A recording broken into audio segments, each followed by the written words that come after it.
Point Student Ministry. It is good to be back in your computers this week. Hopefully you had a wonderful spring break. It was restful and fun and everything you ever wanted it to be and more. We're back. All the programming is back in gear, and we're going to be doing a lot of wonderful stuff from here through May.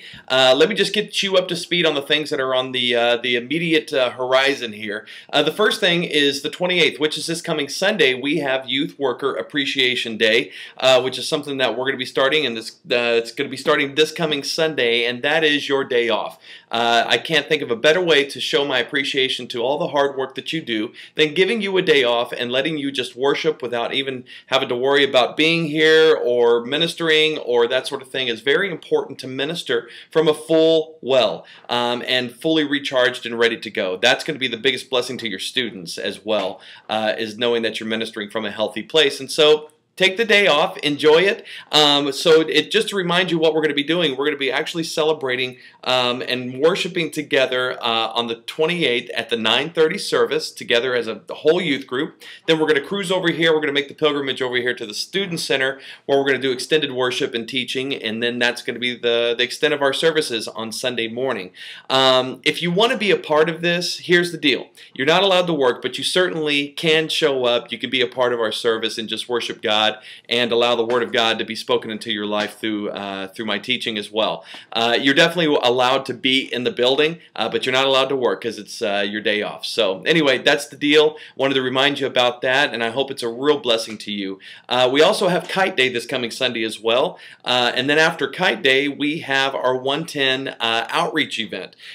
This time around, I believe it's going to be Castle Wars, which involves water balloons and carnage. If that's your thing, we would love for you to come be a part of it and just being some kids with some balloons. I mean, how bad can that be, right?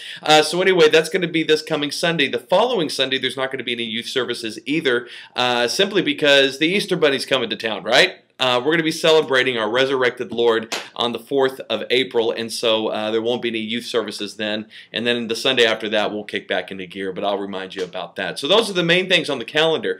This coming Wednesday, actually, we're going to be having our students who went to Honduras on their mission trip. They're going to be sharing about it, and so come, be a part of that, support that, hear their stories about what God is doing in their young lives and what a difference they're making on the globe for the cause of Christ at such a young age. It's such a great ministry to be a part of. I just have to pinch myself to realize that, man, this is not a dream. This is a reality, and I'm so blessed to be here. I'm so blessed to serve with you guys, and I love Grace Point more and more, and my family are blessed as well. So anyway, I just wanted to extend that and let you know, and I think that's all that my notes are here for today. So with that said, I hope that you are blessed. And before I get out of here, there's one little bit. Help, I'm a youth volunteer. Just some information, a little tidbit to get a little something to get you through the week.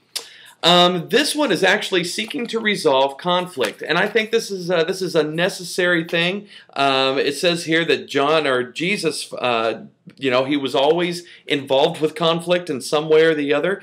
He either started it, or he ended it, or he avoided it. But this is what he says. He says most kids don't know how to resolve conflict. And he goes on to say that he never took a class at seminary on how to resolve conflict, and most of us didn't either. Whether we know it or not, though, we are modeling conflict management every time a conflict arises. And when kids approach you to complain or to gossip, you have the superb opportunity, he says, to help them deal with their tensions and lead them towards a resolution so a bitter root doesn't grow in their hearts. No one loves conflicts, goodness knows I don't, but take steps to resolve them as soon as you start sensing tension, whether it be in your small group or amongst adults in your own relationships. These principles are universal. And so he goes on to say, since you can't avoid all tensions, you will begin to build ammunition if there isn't a speedy reconciliation, and I'm all for that. Godly people are not free from conflict, and like he says, Jesus started it, he ended some, and he also avoided conflict as well when he could. But he was around it, and so are we. Another example of biblical conflict is the argument between Paul and Barnabas over John's presence on a missionary journey. They resolved their conflict, and then they went separate ways. And you may have to do the same thing, but make the peaceful settlement your goal. And certainly That's church life, and that's okay. We don't have to agree on everything, but we are called to love God and love one another. And so, at the heart of it, we want to see God's word advanced. We want to see lives changed. And so, we may not always see eye to eye, but I want to let you know that the Spirit has one vision, and we want to follow that. So, anyway, I love you guys. Great things are on the horizon, and great things are ahead. And so, hang on tight. It's going to be a great ride. Have a wonderful rest of the week, and enjoy your day off next Sunday.